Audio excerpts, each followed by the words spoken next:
Hi everyone, welcome to Emma, a true infidelity story. I'm excited to share a new story with you. The scent of jasmine always takes me back to that moment. The one that changed everything.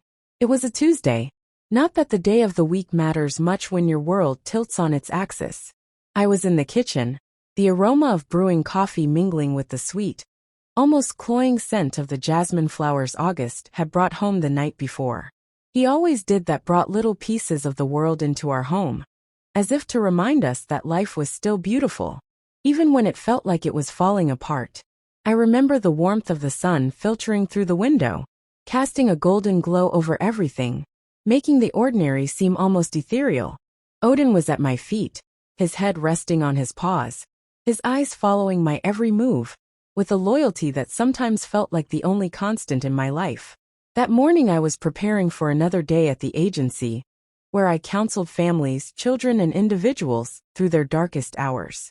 My work was my sanctuary, a place where I could channel my empathy into action, helping others, while perhaps in some small way helping myself. But as I reached for the sugar, my hand paused mid-air, a chill running down my spine, not from the coolness of the morning, but from the memory of the previous night. August had come home late, which wasn't unusual given his job, but there was something different about him. His eyes, usually so full of life, seemed distant, haunted. He didn't speak much, just kissed me on the forehead, a gesture that felt more like a farewell than a greeting. I tried to shake off the feeling, attributing it to fatigue or stress, but as I stood there, the coffee forgotten, I knew something was wrong, something beyond the usual ebb and flow of our lives. The phone rang, slicing through the silence of the morning. It was my colleague Sarah, her voice urgent. "Amy, you need to see this." She didn't elaborate, just sent a link to a news article. My heart sank as I clicked on it, the headline screaming in bold letters. Local software engineer implicated in corporate espionage scandal there. It was August's name linked to a crime that was so far from the man I knew, the man I loved. The article detailed how he was suspected of stealing sensitive data from his company, selling it to competitors. My mind raced, trying to reconcile this with a man who had just kissed me goodnight, who had brought me jasmine flowers. I sat down, the chair cold against my skin, Odin sensing my distress, his head now on my lap, offering silent comfort. How could this be August with his integrity, his love for our simple, honest life? The doorbell rang, pulling me from my spiraling thoughts. It was Detective Miller, a man I had seen in courtrooms but never at my doorstep. His face was grim, his eyes scanning me as if searching for something. "Mrs. Amy, we need to talk about your husband," he said, his voice steady, but there was an edge to it, a sharpness that spoke of urgency and suspicion. As I led him to the living room, my mind was a whirlwind of confusion and fear. What could possibly shake the foundations of my seemingly perfect life? The answer was unfolding before me, each revelation more shocking than the last August. My August was not the man I thought I knew, and the life we had built together was now under a microscope, every detail scrutinized for signs of deceit. The detective's questions were methodical, probing each one, chipping away at the facade of our life. Had I noticed anything unusual? Did August have any unexplained absences? Did he ever mention his work in a way that seemed off with each answer? I felt the ground beneath me crumble, the life I cherished, slipping through my fingers like sand. And as Detective Miller left, his words echoing in the now silent house, I realized that the secret I had been grappling with, the one that threatened to unravel everything, was not just about August. It was about me, about the choices I would have to make, about the truth I would have to face. My life, once filled with warmth and laughter, was now shadowed by doubt, betrayal, and the daunting task of uncovering the truth, no matter where it led. As I sat in the quiet corner of the community center, the weight of the day's revelations bore down on me like a physical force. The laughter of children and the soft murmur of conversations around me felt distant, almost as if they were part of another world. I watched Odin, his tail wagging as he played with the kids. His simple, joyous, stark contrast to the turmoil in my heart. The center, usually a place of solace, now felt like a stage where my life was being played out in front of an unseen audience.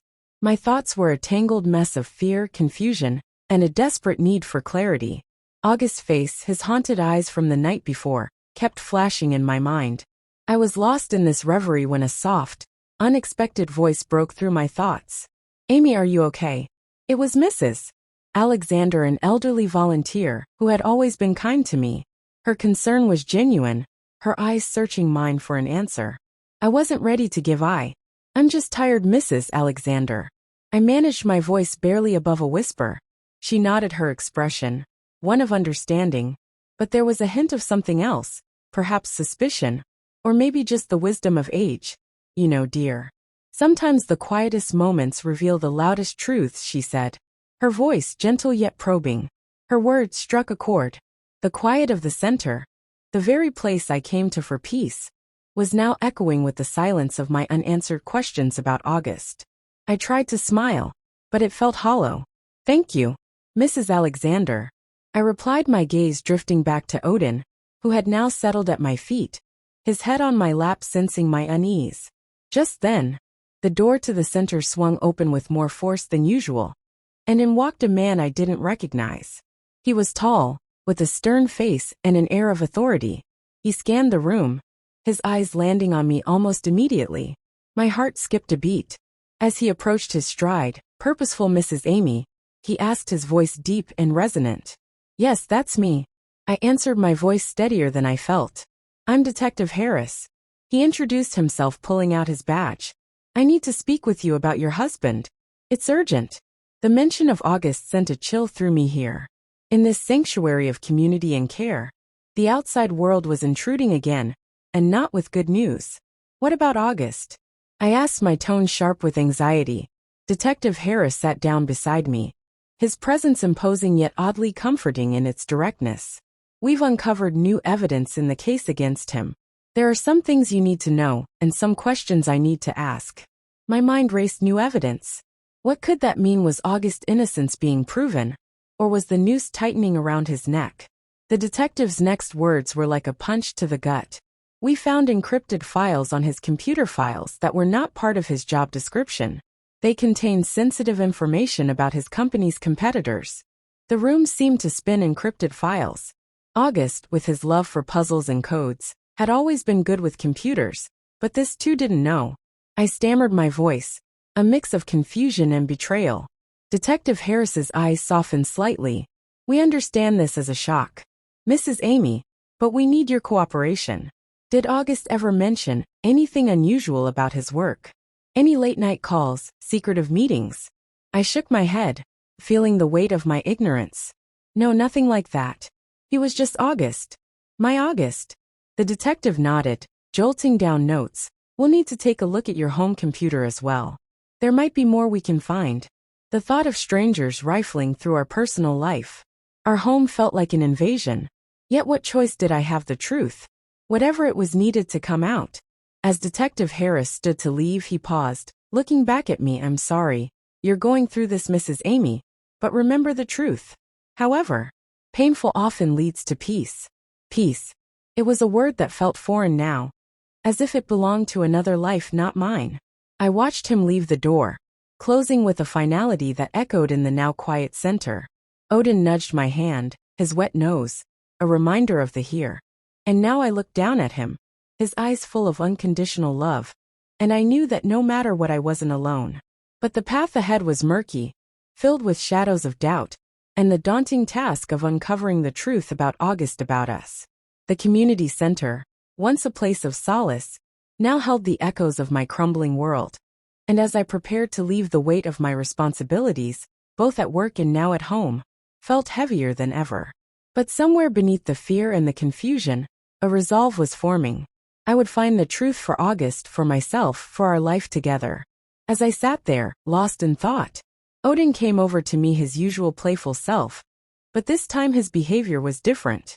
He was more affectionate, more insistent in my solitude and emotional disarray. I found myself responding to his advances in a way that was completely out of character. What started as a comforting cuddle escalated into something I never imagined could happen. In the dim light of the community center, with the distant sounds of children's laughter, I engaged in an act of infidelity, not with another person, but with Odin. The realization of what I had done hit me like a ton of bricks. I was overwhelmed with guilt, confusion, and a profound sense of betrayal towards August. The weight of my actions bore down on me, and I knew I had to confront this new layer of complexity in my life. I stood up feeling the eyes of the world upon me, even though no one else knew what had transpired. Odin, sensing my turmoil, whimpered softly, his tail no longer wagging. I needed to leave to process this alone. I walked out of the community center, the cool evening air, doing little to soothe the storm within me. My steps were heavy, each one echoing the gravity of my situation. The drive home was a blur, my mind replaying the scene at the center over and over. How could I have let this happen? What did this say about me? About my marriage? The questions were relentless, each one more damning than the last. Upon arriving home, the silence was deafening. August wasn't there, and the emptiness of the house felt like a judgment. I sat on the couch, the same one where August and I had shared countless moments of laughter and love, now tainted by my actions. I needed to talk to someone, but who Sarah, my colleague, was out of the question. She was too close to the situation at work. Mrs. Alexander's words echoed. In my mind, the quietest moments reveal the loudest truths. But what truth was there to find in this mess? My phone vibrated, breaking the silence. It was a message from Detective Harris asking if I could come down to the station the next day for further questioning. My heart sank. More questions, more probing into our lives and now into my soul. I decided to call my sister Laura. She lived out of state, far enough to be removed from the immediate chaos, but close enough in heart to understand. Her voice was a lifeline in the sea of my despair. Amy, what's wrong? Laura's concern was immediate, her voice a comforting balmy. I hesitated, the words caught in my throat. Laura, I've done something I can't even begin to explain. There was a pause. Then tell me. Amy, you can tell me anything. I recounted the day's events from August's implication in a scandal to my own shocking behavior at the community center. The line was silent for a moment.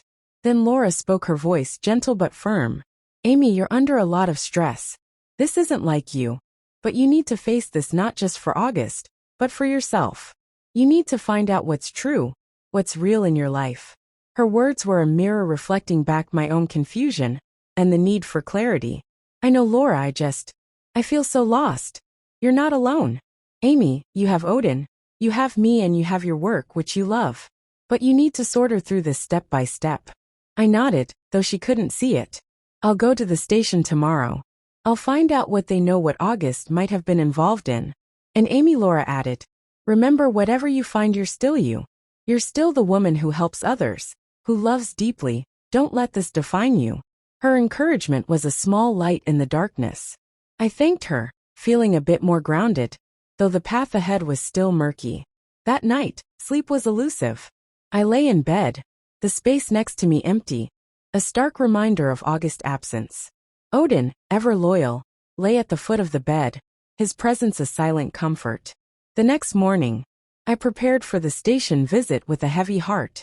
As I dressed, I caught my reflection in the mirror. The woman looking back at me seemed older, her eyes carrying the weight of the world. At the station, Detective Harris greeted me with a nod, his expression unreadable. Mrs. Amy, thank you for coming. We've uncovered more about the encrypted files. I sat down, bracing myself. What have you found? It appears these files were part of a larger scheme. We're looking into connections with other companies, possibly international. August might have been more deeply involved than we initially thought. The room spun slightly. International? August never mentioned anything like that. We understand this is a lot to take in. We'll need to look into your financials, any unusual transactions or communications. I nodded, feeling the ground beneath me crumble further. Anything else? Detective Harris paused, then continued. We also found some personal communications that suggest August might have been under duress. There's a possibility he was coerced into this. Coerced, the word hung in the air, a sliver of hope amidst the despair. What does that mean? For him? It means we need to look deeper, understand the full context. But it also means, Mrs. Amy, that your husband might not be the villain in this story. The drive back home was reflective. The idea that August could be a victim, rather than a perpetrator, shifted my perspective. I needed to find out more, not just for August, but for our future, for the truth that lay buried under layers of deceit and confusion. Back at home, I sat with Odin, his head on my lap, his eyes offering the only solace I could find. The community center, once a place of solace, now held the echoes of my crumbling world. But somewhere beneath the fear and the confusion, a resolve was forming. I would find the truth for August, for myself, for our life together. The path ahead was daunting, filled with shadows of doubt, and the daunting task of uncovering the truth about August, about us. But with Odin by my side and the support of Laura, I knew I wasn't alone. The journey to truth would be painful but necessary for peace, for understanding, for the chance to rebuild what had been broken. The days following the incident were a blur. I avoided August, unable to look him in the eye, my guilt eating away at me.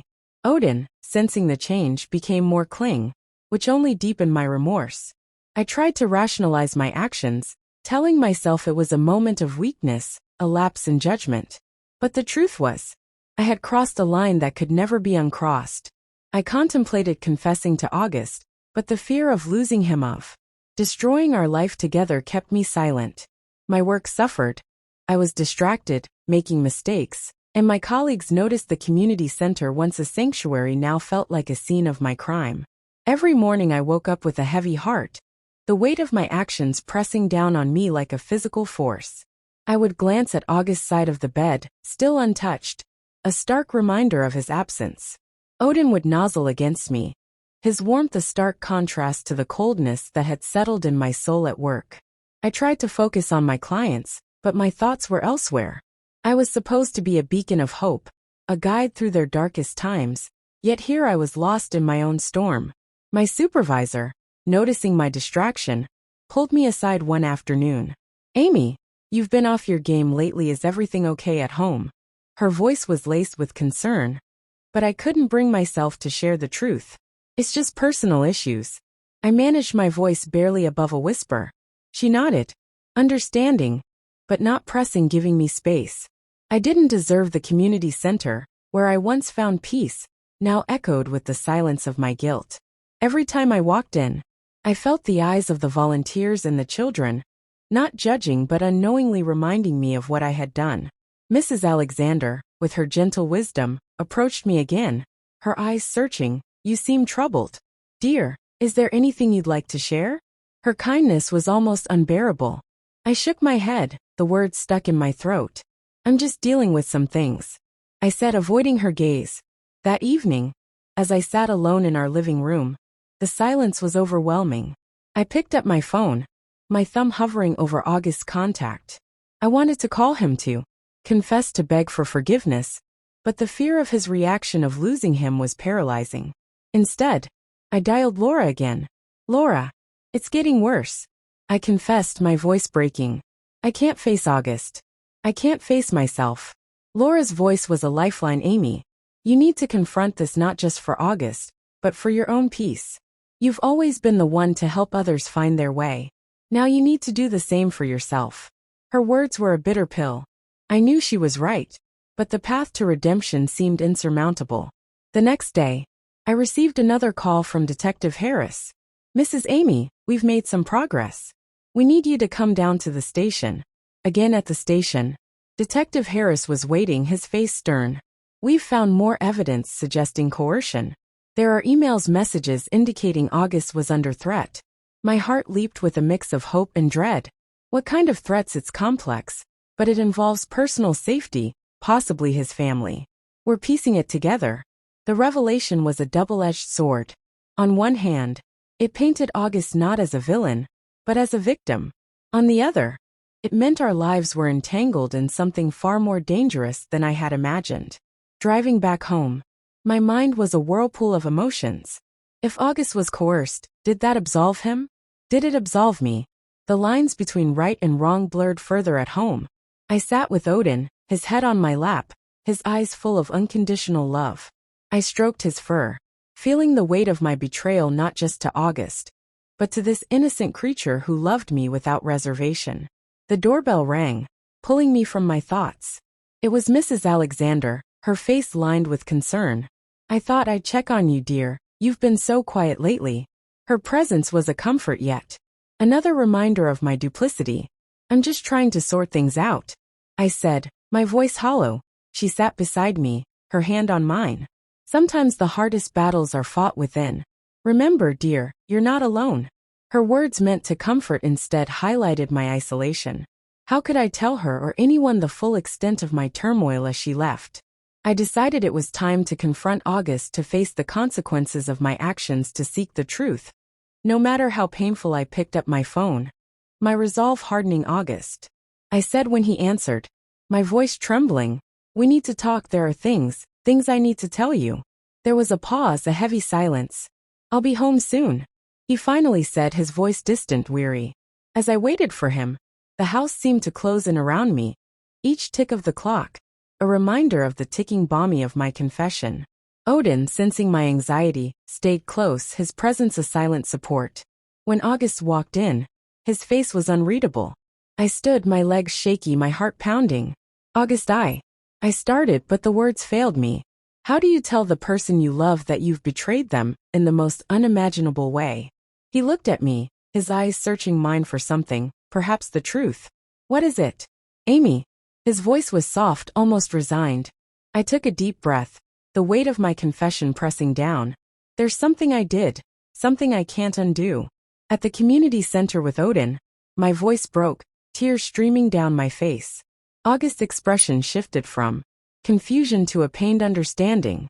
He sat down, his head in his hands, the silence between us thick with the gravity of my words. I'm so sorry, August. I was lost, overwhelmed. I didn't know how to handle everything.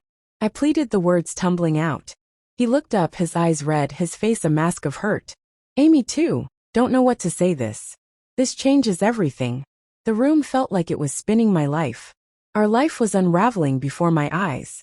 But amidst the chaos there was a sliver of hope, a chance for truth, for healing, for understanding. I need to know everything, Amy, not just about this, but about what's happening with me, with us. August said, his voice steady now, a resolve forming. And so we talked through tears and silence. Through pain and revelations, we began to peel back the layers of deceit, of fear, of betrayal. It was the beginning of a long, arduous journey, one that would test the very fabric of our relationship, but also one that offered a path to redemption, to truth, to perhaps one day peace. One evening August came home earlier than expected. He found me in the kitchen, staring blankly at the wall, lost in my thoughts. Sensing something was deeply wrong, he pressed me for answers. The weight of my secret was too much to bear. Alone, with tears streaming down my face, I confessed everything. August's reaction was a mix of shock, disgust, and heartbreak.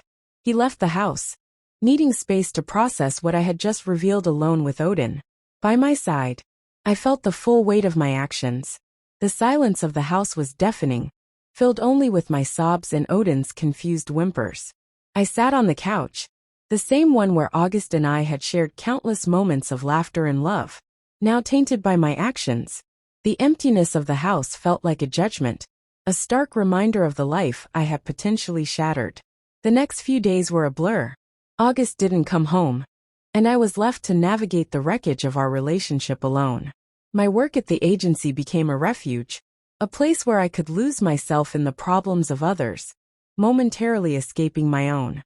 But even there, the guilt gnawed at me. Every child's laughter, every family struggle seemed to echo my own failings.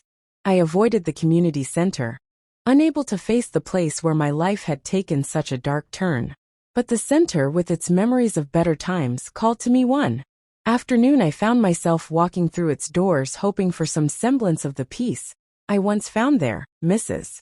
Alexander Ever, observant, approached me with a gentle smile. Amy, you look like you've been through a storm, she said, her voice soft but probing. I nodded, unable to speak, the lump in my throat too large to swallow. She sat beside me, her presence comforting, yet a reminder of my duplicity. You know, dear, she continued, sometimes the hardest battles are fought within. You're not alone. In this, her words, meant to comfort, instead highlighted my isolation. How could I tell her or anyone the full extent of my turmoil as she left? I Decided it was time to confront August to face the consequences of my actions to seek the truth. No matter how painful, I picked up my phone, my resolve hardening. August, I said when he answered, my voice trembling, we need to talk. There are things I need to tell you. There was a pause, a heavy silence. I'll be home soon, he finally said, his voice distant, weary. When August walked in, his face was unreadable. I stood, my legs shaky, my heart pounding. August, I started, but the words failed me. How do you tell the person you love that you've betrayed them in the most unimaginable way? He looked at me, his eyes searching mine for something. Perhaps the truth. What is it? Amy. His voice was soft, almost resigned. I took a deep breath, the weight of my confession pressing down. There's something I did, something I can undo at the community center with Odin. My voice broke, tears streaming down my face. August's expression shifted from confusion to a pained understanding. He sat down, his head in his hands, the silence between us thick with the gravity of my words. I'm so sorry, August. I was lost, overwhelmed. I didn't know how to handle everything. I pleaded, the words tumbling out. He looked up, his eyes red, his face a mask of hurt. Amy too, don't know what to say. This changes everything. The room felt like it was spinning my life. Our life was unraveling before my eyes. But amidst the chaos, there was a sliver of hope, a chance for truth, for healing, for understanding. I need to know everything, Amy, not just about this, but about what's happening with me, with us. August said, his voice steady now, a resolve forming. And so we talked through tears and silence. Through pain and revelations, we began to peel back the layers of deceit, of fear, of betrayal. August shared his side, the coercion, the threats he had faced, the fear that had driven him to act against his will. It wasn't an excuse, but it was a piece of the puzzle that had been missing. We discussed the investigation, the encrypted files, and the possibility that August might not be the villain in this story. The conversation was raw, filled with moments where we both questioned if we could ever move past this. But there was also a shared desire to understand, to heal, to perhaps rebuild what had been broken. As the night deepened, we sat together not as we once did in love, but in a new, fragile understanding. Odin, sensing the shift, lay at our feet, his head resting on both of our laps, a silent bridge between us. The path ahead was daunting, filled with shadows of doubt, and the daunting task of uncovering the truth about August, about us. But with Odin by my side and the support of Laura, I knew I wasn't alone. The journey to truth would be painful but necessary for peace, for understanding, for the chance to rebuild what had been broken. The next morning I woke up with a heavy heart. But there was a new resolve. August was still asleep, his face peaceful for the first time in days. I watched him, feeling a mix of love, guilt, and hope. We had a long road ahead, one filled with therapy, legal battles, and personal healing. But for the first time I felt like we were facing it together. I made coffee, the aroma filling the kitchen, a scent that once brought comfort, now tinged with the complexity of our situation. As August joined me, his eyes met mine. And in that look there was a silent agreement to try to work through this, to find our way back to each other. The community center, once a place of solace, now held the echoes of my crumbling world. But somewhere beneath the fear and the confusion, a resolve was forming. I would find the truth for August, for myself, for our life together. And as I stood there with August by my side, I knew that while the path was uncertain, the journey was ours to take together. In the weeks that followed, August and I attended counseling, trying to salvage what was left of our marriage. Each session was a journey through a minefield of raw emotions. There were moments when the pain was so intense, it felt like we were both being torn apart. Yet there were also glimpses of understanding, of forgiveness, as if we were piecing together a shattered mirror, seeing reflections of our past selves and the fragments. The sessions were not just about us. They were about me confronting my own demons.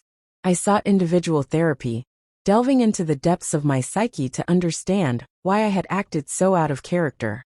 It was a painful excavation, unearthing insecurities and fears I had long buried, which had led to that moment of madness with Odin.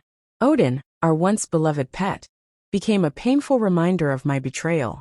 We made the difficult decision to rehome him with a family friend. It was a tearful goodbye, but necessary for our healing. The house felt dear without his presence, but it was a step towards reclaiming our space. Our sanctuary life moved on, but the incident remained a dark chapter in our story. I learned to live with my mistake, not as a defining moment, but as a lesson in human frailty. August, though deeply hurt, decided to stay. Our relationship was irrevocably changed. Yet there was a new foundation being built, one of transparency and honesty, where we both acknowledged our vulnerabilities. Can Amy and August truly move past this betrayal? Or will it always linger between them? The question haunted me as we navigated. Our new normal. Trust, once broken, is not easily mended. It's like a bone that heals but remains tender at the fracture site. August and I rebuilt our trust slowly, day by day. We understood that love, while resilient, is also delicate. Every day was a conscious choice to move forward, to not let the past define us. We talked about everything from the mundane to the profound. August shared more about his ordeal, the coercion he faced, the threats that had driven him to act against his will. It wasn't an excuse, but it was context, a piece of the puzzle that helped me see him not just as a victim, but as a man who had been pushed to his limits. The legal proceedings regarding August's case were ongoing. Detective Harris kept us updated, and with each piece of new evidence, the picture became clearer. August was not the villain, he was a pawn in a much larger game. This realization brought a mix of relief and sorrow. Relief that he might be exonerated, sorrow for what he had endured. Our home, once a place of laughter and love, now held the echoes of our pain and our efforts to heal. August started working from home, his company allowing him to do so while the investigation continued. This proximity was both a blessing and a challenge. We were together, yet the space between us was palpable, filled with the ghosts of what had been. I returned to the community center, not as a volunteer, but as someone seeking solace. Mrs. Alexander greeted me with her usual warmth, her eyes searching mine for signs of a storm I had weathered. "You look like you've been through a storm, dear," she said, her voice soft but probing. "I have, Mrs. Alexander, but I'm trying to find my way back," I replied, my voice steady, a testament to my resolve. She nodded, her expression one of understanding. "Remember, dear, the quietest moments often reveal the loudest truths." Her words echoed in my mind as I sat in the corner where I had once found peace. Now it was a place of reflection where I could confront my actions, my choices, and the path forward.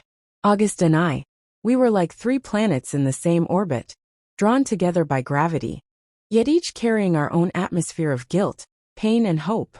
We talked about the future, about what we wanted, about whether we could truly move past this. The answer wasn't clear, but the willingness to try was there, palpable in the air between us. One evening as we sat on the couch, the silence was not as heavy as before. August reached for my hand, his touch tentative, seeking permission. I gave it, squeezing his hand back, a silent agreement to keep trying. "We'll get through this, Amy," he said, his voice firm yet gentle. "It won't be the same, but maybe it can be something new, something stronger." I nodded, tears welling up not from sadness, but from the hope that perhaps, just perhaps, we could rebuild something beautiful from the ashes of our past. The journey was far from over. There were legal battles to fight, personal healing to pursue, and a trust to rebuild that might never be as it once was. But in that moment, with August's hand in mine, I felt a flicker of peace, a whisper of the future. We might still share the community center, once a place of solace, now held the echoes of my crumbling world, but also the first notes of a new melody, one of redemption, of understanding, and perhaps one day of love renewed. If you feel that this story is meaningful and brings useful lessons, please like and subscribe to the channel to support me. Thanks.